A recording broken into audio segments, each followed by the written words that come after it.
This is Ag Matters PM from the Iowa Agribusiness Radio Network, brought to you by the Iowa Soybean Association. Your daily recap of the information that affects Iowa's farmers, producers, and consumers, right here in the heart of the heartland. With reports from our award-winning broadcast team of Dustin Hoffman, Riley Smith, and Mark Magnuson. Now, from the IARN studios in Des Moines, here's Dustin Hoffman. Good day, everyone, and welcome to Ag Matters PM from the Iowa Agribusiness Radio Network. I'm Dustin Hoffman. Today is Wednesday, June the 26th, 2024. We're so glad you could join us here today.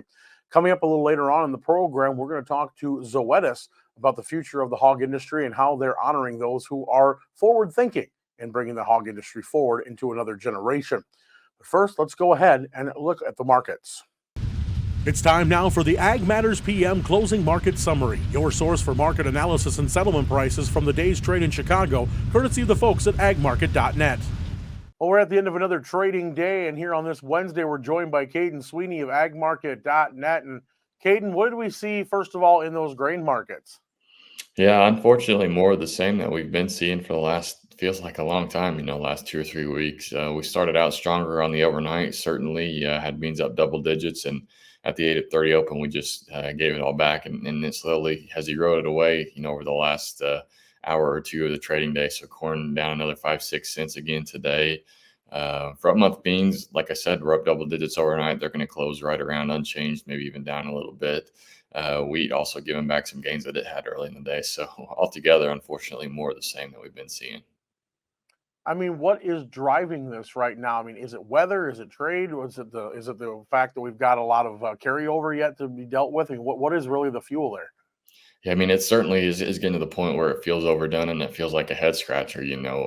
I think you can make a good case that we don't necessarily deserve to have 480 new crop corn, but taking off over 40 cents here in the last 2 weeks ahead of this acre report is pretty serious. But I mean, I think the funds have just shown they're comfortable being short. They want to be short, and they're waiting for a reason to have to offset, and I think when you look at last year, and we had some weather problems in June and put $1 on the market, and then all of a sudden we had 178 yield again. So I think some of that carryover is there as well, where the trade doesn't really feel like you can kill the crop in June, and they're going to slow roll it as far as getting too excited to the upside yet. Now, obviously, we talk to those folks here in Iowa and some in southern Minnesota where we do grow a decent amount of corn and soybeans. The weather has not been ideal, but I know that it's just way too early to get any numbers in there. But how long do you think the market waits before they start reacting to some of that news? Yeah, my best guess would be probably, I think the July WASDE is probably going to be a little bit too soon. So I guess my guess would be more like the August WASDE, that second week of August.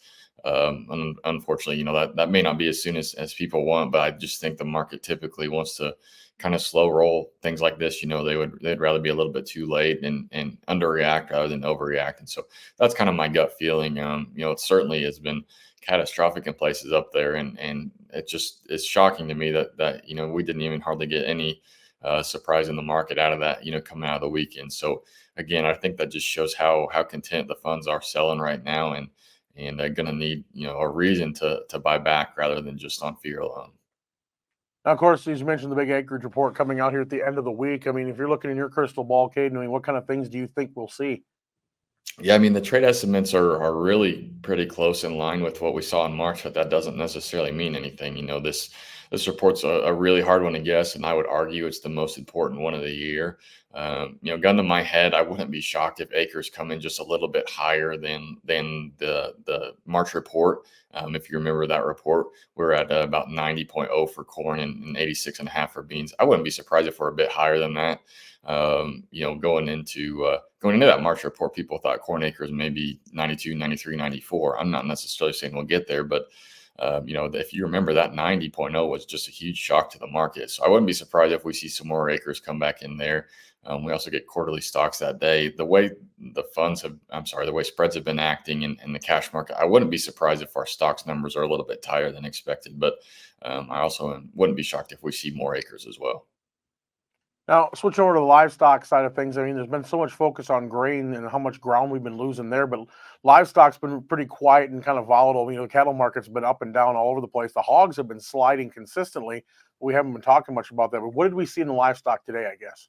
Yeah, at least a bit of a bright side there. All three fats, feeders, and hogs all up over $2 today, which is certainly a good sign. But like you said, it's kind of interesting, different market dynamics. Live cattle on August are breaking out to the upside, so they look strong and getting stronger. Although maybe reaching some resistance there, but on the other side, hogs, like you said, continue to slip and slide and finally caught some footing today.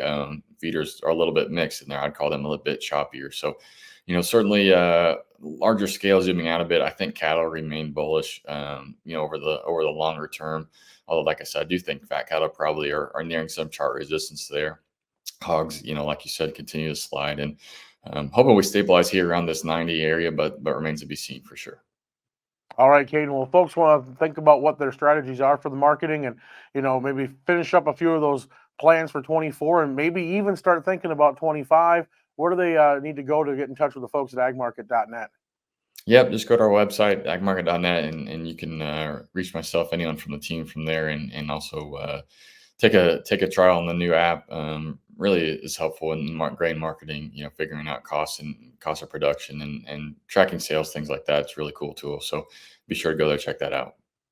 All right. Well, Kaden, we thank you so much for the insight, and we'll talk to you again next week.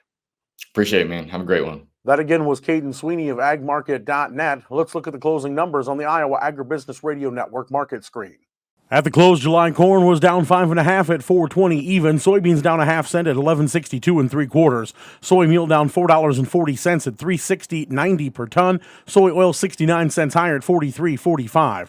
Chicago wheat down a half cent at $5.41 1/4. Kansas wheat up 4 cents at $5.80 even. Minneapolis spring wheat up 1/4 cent at $5.96 even. Oats down 10 1/4 at $2.94 1/2.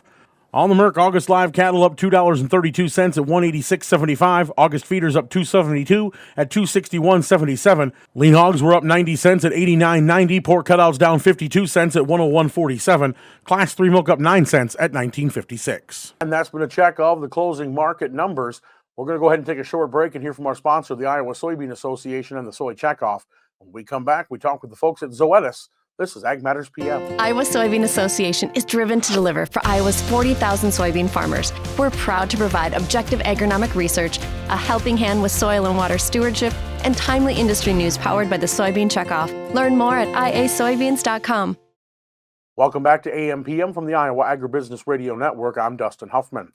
Well, with any industry, we have to be thinking about the future, especially when we're talking about things about sustainability, responsibility for the environment, and so much more. The folks at Zoetis were at World Pork Expo and talked with us about how they're honoring those who are forward-thinking and doing the right thing by the hog industry, and also how they're helping hog farmers move forward into another generation of improving how we grow hogs. We're talking with the folks from Zoetis. We have Jesus Garcia here and Wes Lack, and we're talking about some forward-thinking programs Zoetis has in store. And Wes, talk to us a little bit about what's going on. Absolutely, thank you. We at Zoetis, we're very focused on people, and when you look at if you look around the World Pork Expo here today, you'll see heritage feeds tomorrow plastered everywhere, and it is about people. So we're focused on that, and we want to come alongside it. And I spent some time actually this week just talking to people. What does it mean? What does heritage mean to them? And it's the perseverance, it's the endurance that our producers and customers have out there, and it is our commitment to come alongside those guys and support them, whether it be through products, services, or value-added services, just to try to get the value beyond the bottle to those producers and our customers out there. Maybe give us a few examples of how you guys are doing that support. Absolutely. So, and I'll let Jesus talk a little bit about this, but it is about our champions of care and identifying those people out there, and us being those champions of care ourselves. So I'll let Jesus talk about that. Tell us about that. Yeah, absolutely. So our Champions of Care is part of our Heritage Feeds tomorrow, and we go deep into talking and discussing with the people in the barn how we can improve production parameters, how we can help them, producers, especially when we decide to partner up with a producer, we want to make sure that we're helping them and their team achieve their goals. And we do that through training, to immersing ourselves in their culture, understanding their heritage or where they come from, And again, just being another extension of their arm, another set of eyes and ears for them, and help them improve their numbers. So tell us a little bit about first one, Wes. Maybe you can help us identify how do you guys identify producers that are of that caliber that you want to work with on this? Yeah, absolutely. So, these guys, whether it's our production specialists, our sales team out there, our tech services, somebody is on a farm every day somewhere.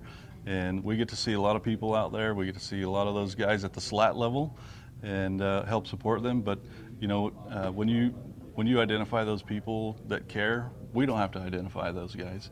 Our customers are identifying them and their peers are identifying them, and we just want to make sure we're sharing that story and pushing them up and elevating that care so that way they have a bigger influence on our industry. And just talk a little about that support that you guys are getting there on the farm.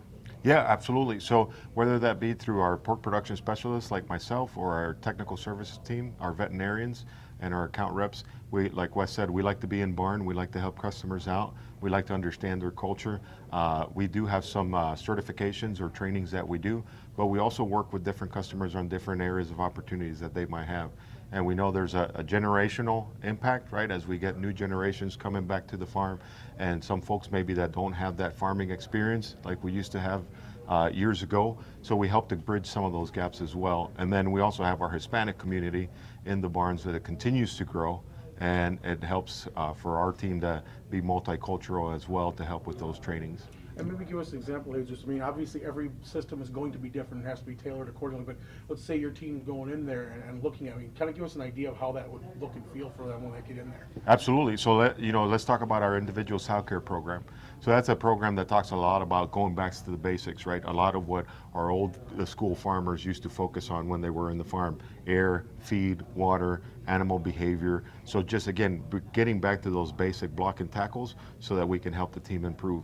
And we do trainings, and again, it really helps to have our technical services team there to help define the why and the science behind how some of these things work, right? And then we help, again, just to extend those customers' reach at the slat level and even at the executive level sometimes. And you mentioned some certifications that are available. Tell us a little bit about what those kind of are.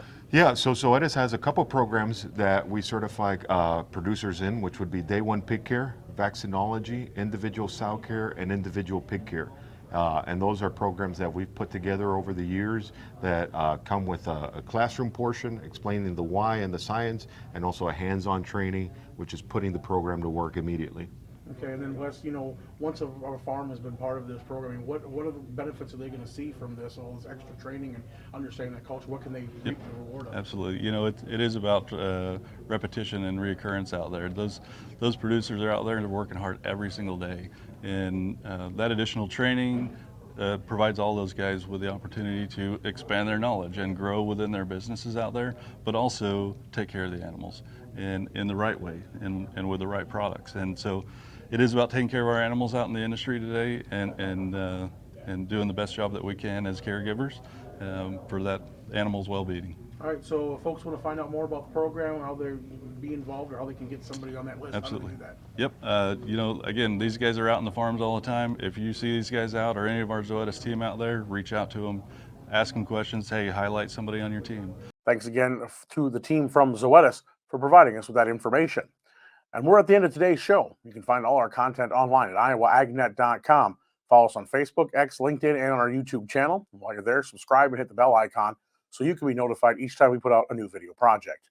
Also, don't forget about our 3 free daily market podcasts: mornings, middays, and closings.